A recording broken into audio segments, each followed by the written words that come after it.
교사 현신 예배인데, 여러분 우리가 아는 것처럼 교사의 직책이 3D 직종 중에 하나죠. 교회에서 하는. 그렇습니다. 요즘은 제가 보니까 식당 봉사가 3D 직종 중에 어뜸인 것 같습니다. 그렇죠. 그래서 어떤 교회는 노회를 하는데, 노회를 교회에서 하면 보통 식사를 대접하는데 식당 봉사하는 분들이 없어가지고 이렇게 외부에서 식사를 했다는 그런 그 이야기를 제가 들은 적이 있습니다. 그만큼 식당 봉사하는 분들 참 수고 많고, 또 특별히 우리 교사 여러분들 너무 수고 많다는 생각을 하고 또 진심으로 축복을 합니다. 제가 한 25년 전쯤에 영국에 이제 그 청교도에 관심이 있어가지고 청교도 공부를 하러 영국에 갔는데 거기가 어디냐면 영국에서 스코틀랜드 북부 쪽에 있는 아버딘이라고 하는 그런 도시입니다. 그래서 공부를 조금 한 적이 있는데, 주일 오전이 되면은 현지 교회를 보통 나가지 않습니까? 나가서 이렇게 예배를 드리고, 오후에는 이제 한인교회에 가서 예배를 드리고 하는데, 이제 현지 교회를 나가서 이렇게 예배를 드리면 11시쯤 되니까 이렇게 사람들이 모입니다. 그 교회가 그래도 그 아버들에서는 그 당시에는 큰 교회라고 했는데 한 300명 정도 모이는 그런 교회입니다. 그런 교회였는데, 사람들이 이제 11시 되니까 이렇게 쭉 모이고, 근데 가보니까 그 앞줄에 주일학교 학생들인데, 어린 학생들 한 10명 정도가 거기 앉아 있는 겁니다. 그래서 처음에는 역시 영국은 이렇게 아이들이 어른들과 함께 예배를 드리는구나, 그런 마음이 들었는데, 그게 아니었고, 예배를 시작하고 난 뒤에 여러분 아시는 것처럼 영국 교회를 가면은 주로 이제 청교도 쪽이나 언약 교회 쪽 이런 쪽으로 가면은 강대상이 높습니다. 여기도 지금 높지만 이렇게 높이 되어 있거든요. 높은 곳에서 목사님이 사회를 보고 찬송을 하고 있는데, 이제 그 밑으로 내려옵니다. 목사님이 아래 강대상으로 내려와 가지고 그 앞에 있는 10명의 아이들에게 이제 말씀을 전하는 겁니다. 그 주일학교 아이들을 위해서 이렇게 말씀을 아주 재미있게 전하고 난 뒤에 한 10분 정도 전하니까 이제 다 마치고 아이들이 한 선생님이 인솔 해가지고 이제 다른 곳으로 가는 겁니다. 그러니까 이제 알아보니까 그 주일 학교를 할 수 있는 여건이 안 돼가지고 학생들이 없으니까 그냥 한 선생님이 맡아가지고 하고, 말씀은 이제 그 담임 목사님이 그 말씀을 이렇게 전하는 그런 상황이었습니다. 여러분 우리가 아는 것처럼 지금 유럽 교회, 영국 교회는 많이 텅텅 비었습니다. 비어 있고, 그래서 교회를 운영할 돈이 없거든요. 관리비를 내야 되고 이렇게 할 돈이 없으니까 그 건물을 매각하는 겁니다. 매각해가지고 술집이나 카페나 여관, 심지어는 우리가 아는 것처럼 그 모스크로 이제 이슬람 사람들에게 팔아가지고 모스크가 되는 경우가 굉장히 많습니다. 보니까 영국 교회도 좀 이게 높은데, 여러분 교회에서 그 교회가 이제 다른 곳으로 바뀌면은 가장 잘 할 수 있는 것이 뭔지 압니까? 어디가 어울리는가? 어딘가 하면요, 서커스단이 제일 어울립니다. 서커스 높지 않습니까? 높으니까 서커스를 이렇게 막 한다 그래요. 카페 같은 것도 하고 그러는데, 어쨌든 굉장히 심각한 그런 상황이었습니다. 여러분 이제 왜 그럼 영국 교회나 그런 서구 교회가 몰락했을까? 여러 가지 말이 많습니다만 한 가지입니다. 다음 세대를 준비시키지 않았거든요. 그렇죠? 주일학교가 죽어버려서 실패했거든요. 네. 그 당시 한창 20세기 초에 그 진화론의 영향 때문에 하나님 말씀으로 인정하지 않고 터부시하고 그냥 찢어버렸거든요. 갈기갈기. 찢어버려가지고 젊은 사람들이 자기 아이들을 교회에 보내지 않는 겁니다. 그리고 교회에 보내지 않으니까 주일학교가 죽을 수밖에 없는 거죠. 그런 상황이었습니다. 자, 그 모습을 보면서 혹시 우리 한국이 이제 10년, 20년 뒤면은 저런 모습이 아닐까라고 하는 생각을 제가 하게 되었습니다. 근데 여러분, 사실은 이제 한 25년 지나고 30년 이렇게 지나오면서 우리 한국 교회가 이제 그 전체를 그대로 밟고 있는 거죠. 밟고 있습니다. 여러 가지 통계를 통해서 이야기할 수 있는데, 기본적으로 출산율이 떨어지니까, 그렇죠. 이렇게 학생들이 학교가는 학생들 자체가 줄어집니다. 그렇죠. 어떤 통계를 보니까 최근 몇 년 동안에 이제 학생들의 감소율이 얼마인가 보니까 한 19% 감소했다 그럽니다. 아이들이 줄어들었다는 거죠. 근데 문제는 뭐냐면, 우리 이제 교회 학교 그 감소율은 일반 학교보다 훨씬 더 심하다는 겁니다. 여장통합 측에서 한 경우를 보니까 지난 몇 년 동안 한 32%의 학생들이 줄었다 그렇게 합니다. 코로나 이전입니다, 물론 이 통계는. 그리고 감리교 같은 경우에는 한 37% 정도가 줄었다고. 그러니까 교회 학생들의 감소율이 일반 학생들보다 한 2배 정도 이제 많다는 겁니다. 그러니까 빠르게 교회 학생들이 감소하고 있는 것을 우리가 볼 수가 있습니다. 근데 더 충격적인 건 뭐냐 하면 우리 이제 기독교 학생들의 어떤 교육 시간입니다. 그러니까 제가 그 통계를 보니까 우리 교회 나오는 기독교 학생들의 그 교육 시간이 얼마인가 연간 1년에 52시간이라고 합니다. 그러니까 무슨 말입니까? 한 주에 1시간 공부한다는 거죠. 한 주에 1시간 공부하고 집에 가버리고 한 주에 1시간 공부하는데 천주교 학생들은 한 200시간 정도 연간 이렇게 신앙 교육을 받는다 그래요. 그러면요 유대교 그 학생들은요 보니까 325시간 교육을 받는다 그러죠. 그러니까 이 굉장히 힘든 상황입니다.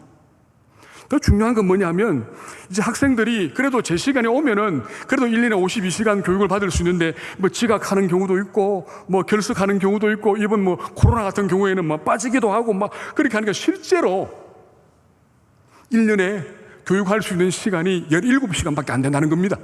우리 기독교 교회 지금 학교 현실이. 그러니까 이건 이미 우리가 학교 교육, 기독교 교육, 교회 교육이 치고 들어가는 겁니다. 치고 들어갑니다. 뭐 그 밖에 하면 인권 조례나 이런 것들이 막 따라오기 때문에 상당히 힘든 상황 가운데 있습니다. 통계를 뭐 드는 것 자체가 사실은 의미가 없는 그런 상황입니다. 절박한 현실입니다. 우리 거제교회는 제가 들어볼 때는 뭐 그렇지 않습니다만은 오늘 대체적인 한국 교회의 모습은 굉장히 어렵습니다. 절박하다는 말이 옳은 말입니다. 자, 이런 절박한 현실을 헤쳐나갈 수 있는 그런 방법이 있을까요? 비결이 있겠습니까? 있습니다. 있는데 두 가지, 뻔한 이야기인데 두 가지입니다. 하나는 뭐냐 하면 기본적으로 가정에서의 신앙교육을 바르게 시키면 됩니다. 그죠? 가정교육, 가정에서의 신앙교육을 시키면 되고, 두 번째는 뭐냐 하면 우리 교회 학교에 믿음의 선생님들이 딱 버티고 있으면 됩니다. 그렇죠? 믿음의 선생님들이 딱 버티고 있어가지고 아이들을 믿음으로 양육시키면 됩니다. 자, 오늘 주제는 뭐 가정의 이야기 아니니까 자, 요 부분 가지고 우리 교회 학교의 교육 선생님들에 대한 부분들을 조금 다루도록 그렇게 하겠습니다. 오늘 우리 거제교회의 우리 주일학 선생님들이 너무 잘하고 계신데 잘하고 있지만 조금만 더 이제 더 힘을 낼 수 있도록 이 말씀을 좀 드리겠습니다. 여러분 아무리 시대가 악하고 상황이 힘들어도 교회에 믿음에 서 있는 선생님이 계시면 끄떡없습니다. 그렇죠? 끄떡없습니다. 그래서 우리 선생님들을 굉장히 존중해야 하고 사랑해야 하고 위로해 주어야 합니다. 그래서 우리 주일학교 교사 주일 되면요 우리 좀 선생님들 많이 위로해 주시기를 간절히 소원합니다. 여러분 제가 어떤 책을 보니까 한국 사람들이 미국에 가면은 반드시 이렇게 방문해 보아야 할 곳 중에 하나가 뭐냐 하면 그 필라델피아에 있는 서재필 박사의 기념관이라고 합니다. 서재필 박사의 기념관. 여러분 아시는 것처럼 서재필 박사라고 하는 분이 그 구한말에 갑신정변을 일으켰거든요. 그가 청년 때에 일으켰습니다. 근데 그 갑신정변이 실패했습니다. 실패하는 바람에 사실은 그 역적으로 몰려가지고 그의 그 모든 가족들이 다 죽었습니다. 근데 이 서재필 박사는 겨우겨우 목숨을 부지해가지고 미국으로 건너가서 이제 고생해서 공부를 하고 이제 의사가 되어가지고 다시 이제 조국으로 돌아오지요.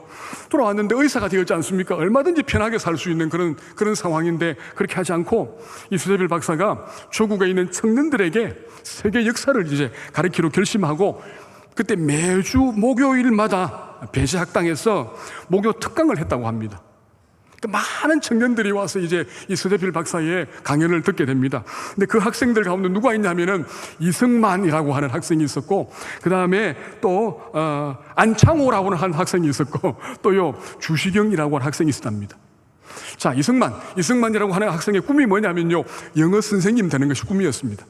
영어 선생님. 그런데 이제 이승만이라고 하는 학생, 이 청년이 서재필 박사의 그 이제 강연을 듣고는요, 영어 선생님의 꿈을 버리고 나는 대통령이 되겠다. 그런 꿈을 꾸었습니다. 그 대통령이 되었죠. 네. 그 다음에 이제 거기 안창호라고 하는 이 학생, 이 청년도 그 서빌 박사님의 강의를 듣고 새로운 꿈을 꾸고 흥사단을 결성해서 조국을 위해서 일하게 되었습니다. 우리가 아는 것처럼 주시경이라고 하는 그 학생도 그 강의를 듣고 열심히 이제 그 국어 문법을 연구해가지고 최고의 한글 학자가 되었지 않습니까? 자, 여러분 보십시다.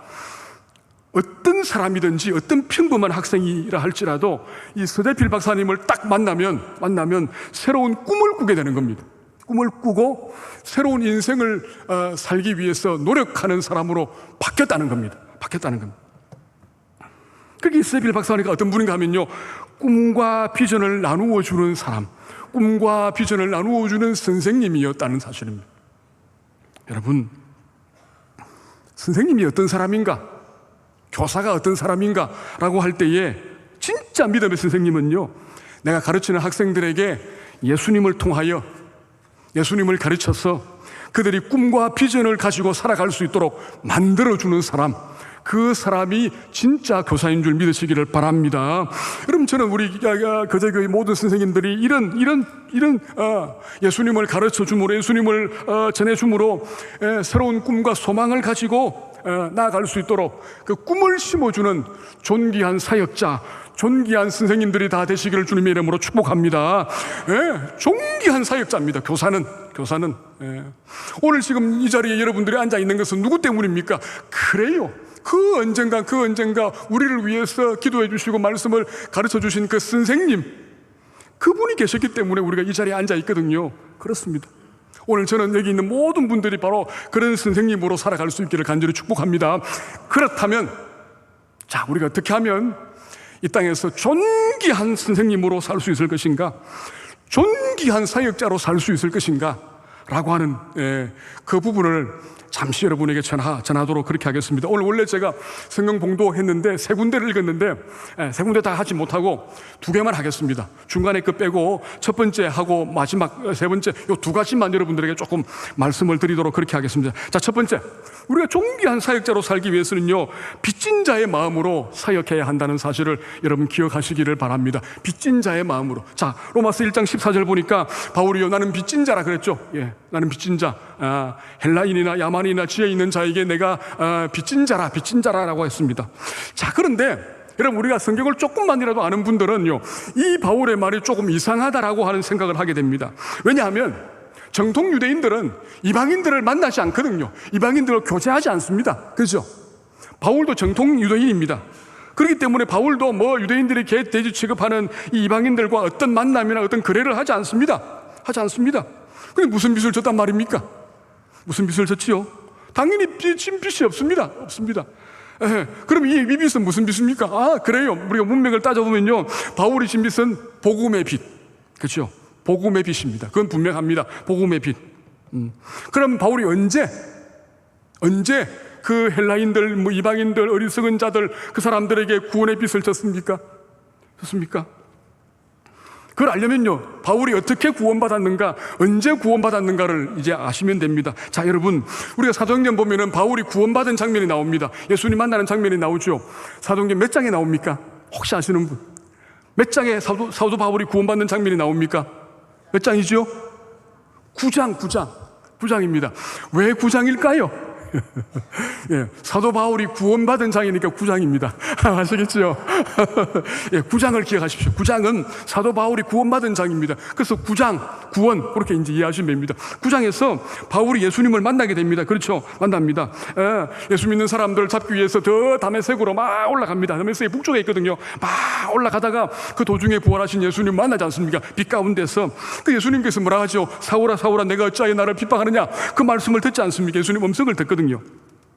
그 예수님께서 이제 바울에게 그 다메섹 시내로 들어가면 앞으로 행할 일을 알려줄 사람을 만날 것이다, 그 말씀하시죠. 그래서 이제 그가 다메섹 시내로 들어갑니다. 거기서 누구 만납니까? 아나니아라고 하는 제자를 만납니다. 아나니아. 그죠? 그래서 아나니아로부터 이제 바울을 향한 예수님의 그 말씀을 받게 됩니다. 예수님께서 아나니아에게 말씀하시거든요. 아나니아가 그 말씀을 듣고 그 말씀을 바울에게 전해주었겠죠. 당연히 전해주었습니다. 자, 그 부분이 어디 있습니까? 그 부분이 사도행전 9장 15절에 있습니다. 제가 읽어드리겠습니다. 이렇게, 주께서 이르시되 가라, 이 사람은 내 이름을 이방인과 임금들과 이스라엘 자손들에게 전하기 위하여 택한 나의 그릇이다. 그렇게 말합니다. 여러분, 지금 바울은 예수를 믿는 사람들을 잡기 위해서 지금 달려온 사람입니다. 여러분, 왜 바울이 예수 믿는 사람들을 잡아서 옥에 가두려고 했을까요? 그건 다른 것이 아닙니다. 바울은요, 십자가에 달려 죽은 그 예수를 사람들이 부활했다 그러고 그 예수를 뭐라고 합니까? 구세주라 그렇게 막 부르거든요. 예. 그걸 이해할 수 없는 겁니다. 왜냐하면요, 바울은 구약 신명기 21장 23절에 나무에 달린 자는 하나님께 저주받은 자라라고 하는 말씀을 알고 있습니다. 보통은 다 알고 있거든요, 이 말씀을. 나무에 달린 자는 저주받은, 하나님께 저주받은 자인데, 저 그리스도인들은, 저 예수님을 따르는 사람들은 그 나무에 달려 죽은 그 예수님이 부활했다 그러고 말이죠, 그가 구세주라고 막 그렇게 하거든요. 그걸 이해하지 못한 겁니다. 괘씸한 겁니다.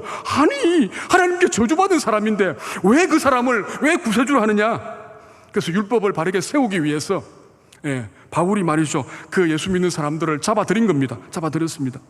자, 그런데 그렇게 그가 미워했던, 그렇게 그가 했던 그 예수, 십자가에 달려 죽고 또 부활했다는 그 예수를 바울이 빛 가운데 만난 겁니다. 빛 가운데서. 그렇죠.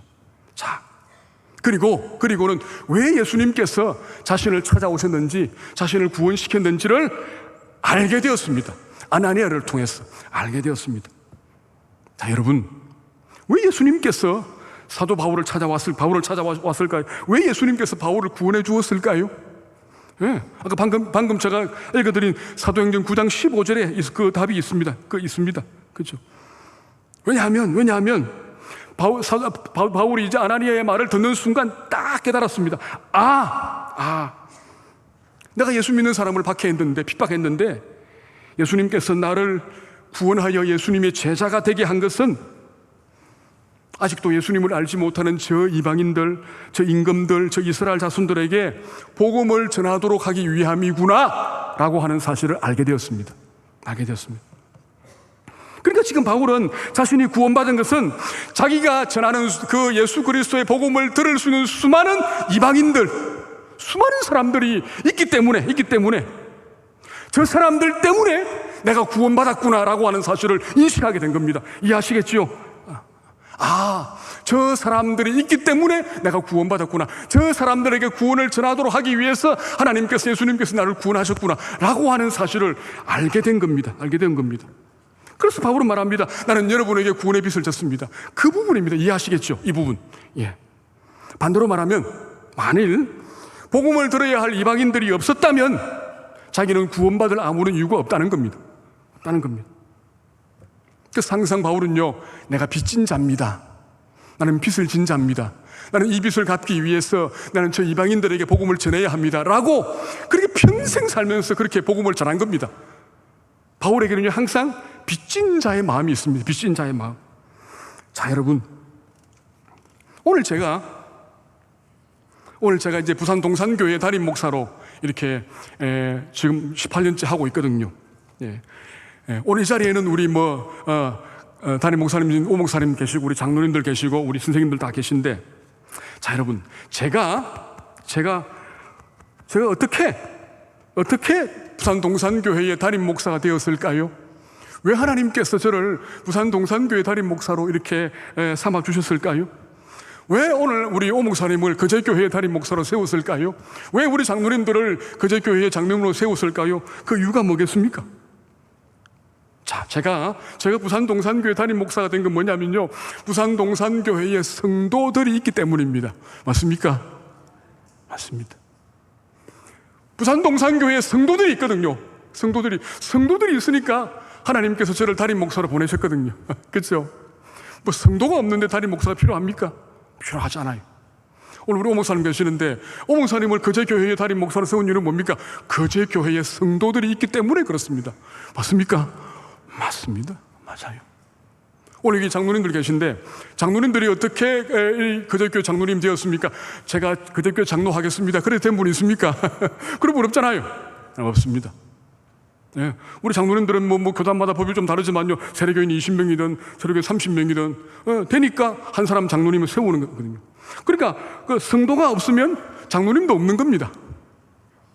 맞지요? 없는 겁니다. 그렇죠? 없습니다. 예. 그러니까 뭐냐면요, 담임 목사들은 또 우리 장로님들은 영원히 성도들에게 어떤 사람이라고요? 빚진 사람.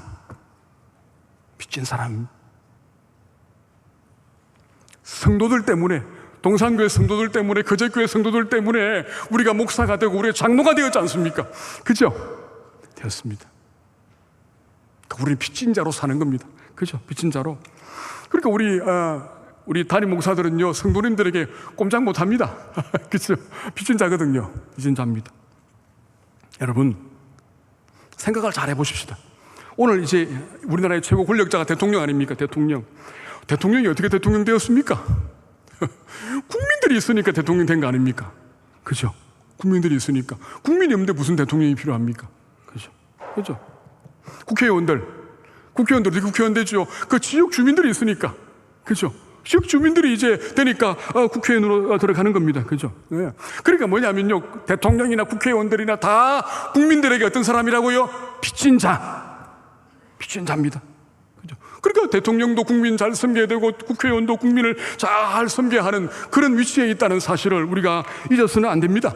오늘 우리에게 교사님들 계신데, 자, 우리가 왜 교사가 되었지요? 왜 우리가 교사로 지금 활동합니까? 다른 것이 아닙니다. 학생들이 있으니까. 학생들이 없는데 무슨 교사가 필요합니까? 그죠? 그렇지 않습니까? 유치부 학생들이 있으니까 나를 하나님께서 유치부 교사로 세운 겁니다. 그죠? 예. 중등부 학생들이 있으니까 내가 중등부 선생님이 된 겁니다. 그죠? 무슨 말인지 아시죠? 아십니까? 그러니까 우리 선생님들은 미안한 이야기지만 영원히 우리 학생들에게 어떤 사람이라고요? 빚진 자입니다. 조금만 더 이야기할까요? 우리 그 부모님들, 이제 어버이 주일이 이제 지나갔습니다만 우리 부모님들, 우리가 어떻게 부모가 되었습니까? 어떻게 부모 됐죠? 자녀들이 있으니까 부모가 된 거 아닙니까? 그렇죠? 하나님이 우리 자녀들을 섬기고 양육하고 기르도록 하기 위해서 하나님이 나를 부모로 세웠다는 겁니다. 어쩌면 그래서 부모는요, 영원히 자녀들에게 뭐라고요? 빚진 자입니다. 빚진 자. 굉장히 중요합니다. 빚진 자의 원리가. 여러분, 오늘 한국 사회에 왜 이렇게 문제가 많은지 아십니까? 왜 이렇게 국회의원들이 말이죠, 선거 때가 안 되면 와가지고 막 구심구심글 하면서 막 그렇게 합니다. 하는데 일단 당선되면 어떻게 합니까? 당선되면 막 그들먹거리잖아요. 왜요? 빚진 자의 마음이었거든요. 그죠? 오늘 한국 교회가 왜 이렇게 문제가 많습니까? 똑같은 이유입니다. 똑같은 이유. 목사님도 장로님도 집사님도 선생님도 빚진 자의 마음을 가지고 사역하지 않거든요. 내가 너희들 때문에 내가 교사가 되었고 내가 너희들 때문에 구원받았고, 그 마음. 그죠? 빚진 자의 마음이 아니고 뭡니까? 채권자의 마음으로 막 요구하지 않습니까? 그것이 문제입니다. 우리 선생님들이 애를 많이 씁니다. 수고를 많이 하지요. 그러나 여기에서 하나만 더 하십시다. 이 빚진 자의 마음을 가지고 여러분 사역할 수 있기를 바랍니다. 그죠? 평생, 우리 남은 생애 동안. 그래서 내가 너희들 때문에 구원받았어. 내가 너희들의 선생님이 되었구나.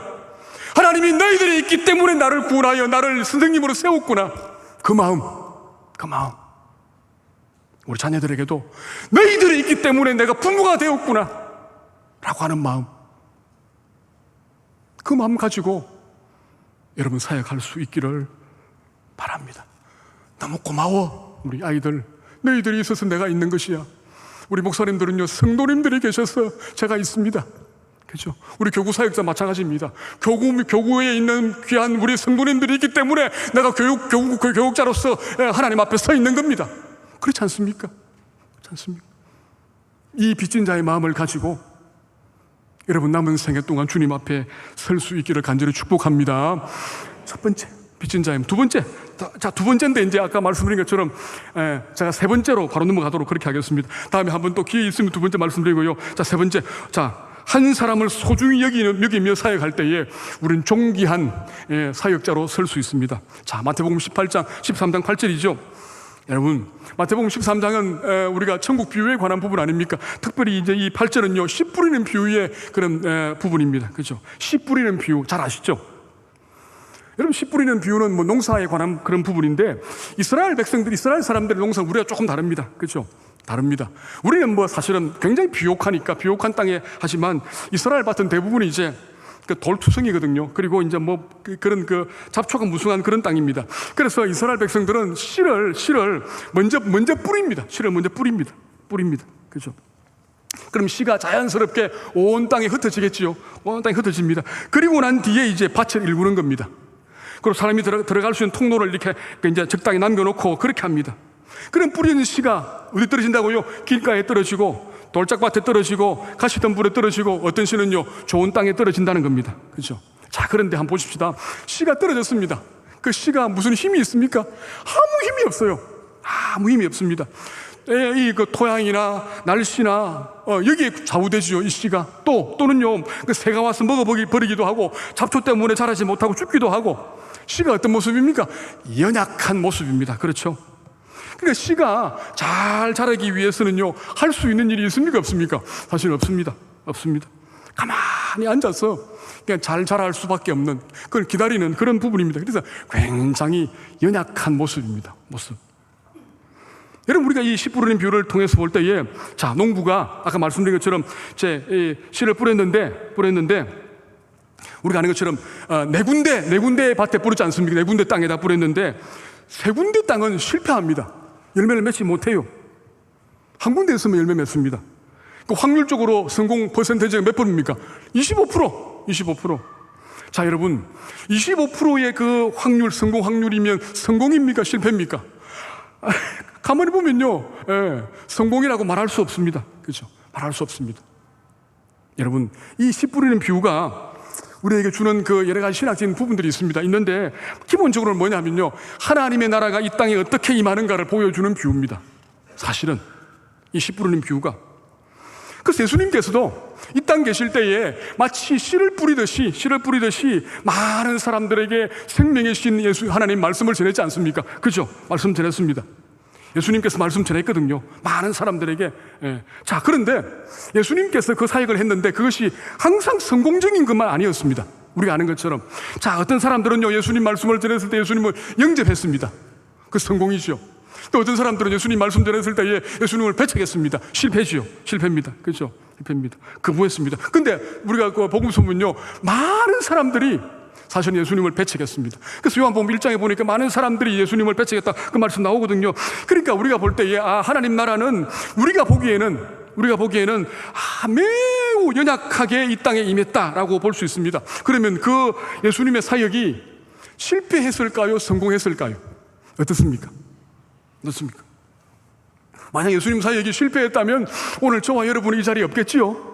없을 겁니다. 그죠? 기독교 2000년 역사를 보니까 기독교는 사라졌을 겁니다. 그런데 오늘 저와 여러분이 이 한국 땅에서 예수 믿고 있는 걸 보니까 예수님의 사역은 성공했습니다. 그렇죠? 성공했습니다. 자, 여러분, 오늘 이 씨 뿌리는 비유를 제가 이제 여러분, 우리 교사들에게 말씀드리고 여러분에 말씀드리는데, 이 씨 뿌리는 비유를 통해서 예수님께서 오늘 우리에게 주시는 교훈이 뭘까요? 사실은 굉장히 많습니다. 다 말씀드릴 수 없고 제가 한 가지만 말씀을 좀 드릴게요. 그건 뭐냐 하면 이겁니다. 눈에 보이는 그런 결과만 가지고 너무 낙심하지 말라는 겁니다. 낙심하지 말라. 외적인 그런 숫자만 가지고 거기에 마음 빼앗기지 말라는 거예요. 여러 교훈 가운데 제가 하나를 말씀드립니다. 특별히 우리 교사님들에게. 자, 보십시다. 오늘 씨 뿌리는 비유에서 아까 말씀드렸죠. 네 군데 밭에 씨를 뿌렸는데 세 군데 밭은 실패입니다. 그렇죠? 한 군데 밭만 성공했습니다. 아까 75%는 실패, 25% 성공. 세상적인 관점에 보면요, 이 사람은 실패입니다. 그렇죠? 실패입니다. 25% 성공해가지고 뭐 하겠습니까? 실패. 100개 했는데 25개만 성공했으니까 실패지요. 그런데 여러분, 하나님 나라의 비밀이 여기 있습니다. 뭐냐면 오늘 본문 13장 8절에 보니까 어떤 씨는요, 좋은 땅에 떨어졌습니다. 좋은 땅에. 그죠? 좋은 땅에 떨어졌습니다. 그러니까 그 씨가, 좋은 땅에 떨어진 씨가 30배, 60배, 100배의 결실했다는 겁니다. 그겁니다. 자, 우리가 한번 보십시다. 100개의 씨가 있는데 그 씨를 25개씩 이제 네 군데니까 우리가 이제 하다 보면은 25개, 이렇게 네 군데씩 뿌리니까 각각 25개로 뿌렸다고 예를 들어 보십시다. 보시죠. 그 세 군데 실패했습니다. 그렇죠? 그런데 한 군데에서 한 군데에서 25개 씨가 뿌려졌는데 그 25개 씨가 뿌려지는 거기서 보니까 놀랍게도요 30배, 60배, 100배 결실을 했다는 거예요. 자, 씨 하나가 30배 결실을 했다면은 몇 배 결실이? 30배는요 750배의 결실입니다. 750배 결실. 자, 그리고요 60배 했다면요 2배 했지요. 1500개. 만약에 100배 했다면요 2500개. 맞습니까? 그런 결실을 하게 된 겁니다. 실패한 것 같은데 25%면 실패입니다. 실패한 것 같은데 엄청난 성공입니다. 그죠? 엄청난 성공입니다. 엄청난 성공. 여러분, 이것이 오늘 우리 교사들에게 주는 아주 중요한 원리가 하나 있습니다. 우리 학생들이 많은 것이 참 좋습니다. 그죠? 교인도 많은 교인들이 좋잖아요. 좋은데 한 사람이라도, 한 학생이라도 소중하게, 바르게 양육한다면, 그렇게 양육해서 그 한 사람이 옥토와 같은 그런 좋은 믿음의 사람으로, 그런 마음을 가진 사람으로 성장한다면 어떨까요? 엄청난 그런 여러분 일을 할 수 있다는 것이 오늘 주님이 주시는 말씀입니다. 한 사람. 여러분, 우리가 지금 주일학 학생이 준다고 막 이야기하지 않습니까? 그러니까 막 낙심합니다. 이래 어떻게 할 것이냐? 낙심하지요. 그렇게 하지 말라는 겁니다. 왜냐하면 우리에게 맡겨진 한 영혼, 그 영혼을 위해서 한 사람을 위해서 집중하여 기도하고 집중하여 사랑하고 하나님 말씀을 가르치면 하나님이 그를 통하여 상상할 수 없는 일들을 하신다는 겁니다. 상상할 수 없는 일. 여러분, 그 기독교 2000년 역사가 증명하지 않습니까? 그렇죠? 루트라는 한 사람을 통하여 여러분 종교개혁이 일어났습니다. 그죠? 칼빈이라고 하는 한 사람을 통하여 오늘 이 땅에 아름다운 그런 우리 장로교의 그런 그 신앙을 우리에게 주었습니다. 존 낙스라고 하는 한 사람을 통하여 스코틀랜드를 개혁했습니다. 조나단 에드워드를 통하여 여러분 그 부흥운동을 일으켰습니다. 그죠? 조용기 목사라고 하는 한 사람을 통하여 놀라운 일을 했습니다. 그죠? 여러분 팀 켈러 아시죠? 팀 켈러를 통하여 그 뉴욕에 놀라운 일들이 일어났지 않습니까? 그죠? 한 사람을 통하여 엄청난 열매가 맺힌 것을 우리가 보고 있습니다. 우리가 보았습니다. 우리 역사를 통하여 보았습니다. 자, 그런데 중요한 사실은 그 귀중한 그 위대한 일꾼들 뒤에는요, 그에게 영향을 주었던 존귀한 선생님들이 계셨다는 사실을 기억해야 합니다. 아시겠죠? 제가 말씀드렸잖아요, 여러분. 여러분이 오늘 이 자리에 있는 것은 여러분이 혼자 있는 것이 아닙니다. 여러분을 위해서 그 어떤 선생님이 눈물로 기도하고 말씀을 가르쳤고 사랑으로 양육했기 때문에 오늘 우리가 여기 있지 않습니까? 저도 마찬가지입니다. 여러분 마찬가지입니다.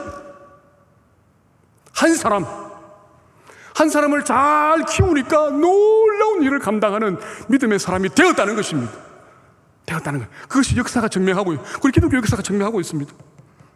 여러분, 그렇기 때문에 지금 여러분이 맡고 있는 그 한 영혼, 2명이든 3명이든 4명이든 한 영혼에게 집중하여 사랑하고 집중하여 말씀을 가르치고 집중하여 한다면 그 영혼이 좋은 옥토가 된다면 우리가 기대할 수 없는, 상상할 수 없는 놀라운 사명을 감당하는 믿음의 사람들이 될 수 있다는 사실을 여러분 기억하시기를 바랍니다.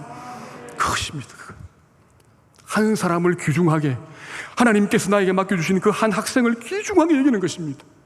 귀중하게. 10년 뒤에, 20년 뒤에 어떤 사람이 될지 아무도 알 수 없어. 문제는 뭐라고요? 그가 옥토와 같은 사람이 되도록 우리가 눈물을 뿌리고 눈물로 또 땀으로 그를 사랑으로 양육하는 것이 너무너무 중요하다는 사실입니다. 극동방송을 세우고 수원 중앙침례교회를 담임한 김장한 목사님 그 이야기를 하고 제가 오늘 말씀 마무리하겠습니다. 이 김장한 목사님이 17살 때에 한국 전쟁이 터졌습니다. 그 얼마나 어려웠겠습니까? 수원에서 생활하고 있는데 하루는 그 미군 칼 파워스라고 하는 미군 상사가 이제 김장한 학생을 불렀습니다. 불러가지고 그 미군 부대의 하우스보이로 취직을 시켜 주었습니다. 근데 이 김장한 학생이 너무 일을 잘하거든요. 잘하니까 눈여겨보고는 이 칼 파워스가, 야, 장환, 너 내하고 저 미국 가서 공부하지 않을래? 그렇게 제안을 했습니다. 너무 감사한 일이죠. 그래서 그 칼 파워스를 따라서 이제 미국으로 건너갔습니다. 건너갔는데 참 감사하게도 이 칼 파워스가 이제 이 김장한 학생을 고등학교 이제 입학을 시켰는데 어디를 시켰냐면 아주 유명한 사립 고등학교인 밥 존스 고등학교에 입학을 시켰습니다. 밥 존스 고등학교. 문제는 뭐냐면 사립 고등학교다 보니까 이게 등록금이 많습니다. 근데 이 이제 칼 파워스가 자기가 대학 가려고 모아놨던 돈을 이제 김장환 이 학생을, 한국인 이 학생을 위해서 다 투자를 했습니다. 그래 자기는 공부할 수가 없잖아요. 그래서 자기는 4년제 가는 걸 포기하고 2년제 가서 공부를 했습니다. 그러면서 이제 이 김장한 학생이 학교를 잘 마칠 수 있도록, 공부를 잘 마칠 수 있도록 물심양면으로 이제 도와주었습니다. 그래가지고 이 김장한 목사님이 이제 모든 걸 다 마치고 이제 한국으로 들어오게 되었습니다. 그때서야 비로소 이제 이 칼 파워스라고 하는 이 분이 자기가 하고 싶은 공부를 하기 위해서 다시 대학에 들어갔다는 겁니다. 대학에 들어가게 되었습니다. 참 그 놀라운 이야기는, 감동스러운 이야기는 이 칼 파워스가 어려운 학생들에게 꿈을 심어주기 위해서 열심히 사역하고 열심히 봉사하고 열심히 복음 전하고 하다가 홍기를 놓쳐가지고 평생 총각으로 살았다는 겁니다. 총각으로. 자, 보십시오, 여러분. 이 칼 파워스가 그렇게 귀하게 키웠던 그 김장환이라고 하는 학생, 김장환 목사님, 한국으로 돌아와서 극동방송을 세우고 수많은 사람들에게 주의 복음을 전하는 그런 존귀한 사역자가 되었지 않습니까? 그죠? 되었습니다. 이 칼 파워스라고 하는 귀한 선생님이 이 김장환이라고 하는 놀라운 열매를 맺은 겁니다. 물론 하나님이 하셨지요. 그러나 그 뒤에서 기도하고 사랑하면서 이 위대한 일을 감당했던 겁니다. 여러분, 이것이 바로 우리 교사의 사역입니다. 우리가 해야 할 일입니다. 우리가 해야 할 일. 그렇죠? 여러분, 오늘 여러분의 학생들이 여러분의 기도와 여러분의 사랑을 받으면서 하나님 말씀을 잘 배우고 있습니까? 지금까지. 물론 지금까지 우리 코로나 때문에 많이 힘들었지만 어쨌든 우리가 그 아이들을 위해서 많이 기도하고 그들 많이 사랑을 베풀고 정말 하나님 말씀을 잘 가르쳤다면 정말 여러분들은 존귀한 사역자입니다. 존귀한 사역자. 그러면요, 그 여러분들의 사랑을 받고 말씀을 받고 그런 기도를 받은 그 학생들이 하나님 말씀을 잘 흡수하는 그런 믿음의 사람으로 성장하게 될 것입니다. 확실합니다. 그래서 제2의 루터, 제2의 칼빈, 제2의 조나단 에드워즈, 제2의 팀 켈러, 제2의 김장환으로 자라게 될 것입니다. 이 꿈을 우리 교사님들은 꾸시기 바랍니다. 지금은 비록 미미하고 약하여 어떻게 자랄지 알 수 없지만 그러나 여러분, 우리가 사랑에 물을 뿌리고 기도에 물을 뿌리고 말씀에 물을 부지런히 뿌릴 때에 그것은 점점 자라서 30배, 60배, 100배의 결실을 거두는 위대한 하나님의 일꾼이 될 것입니다. 이 사명을 부여잡고 여러분, 이 존귀한 사역에 최선을 다하는 오늘 저와 여러분, 특별히 우리 선생님들 다 될 수 있기를 주님의 이름으로 축복합니다.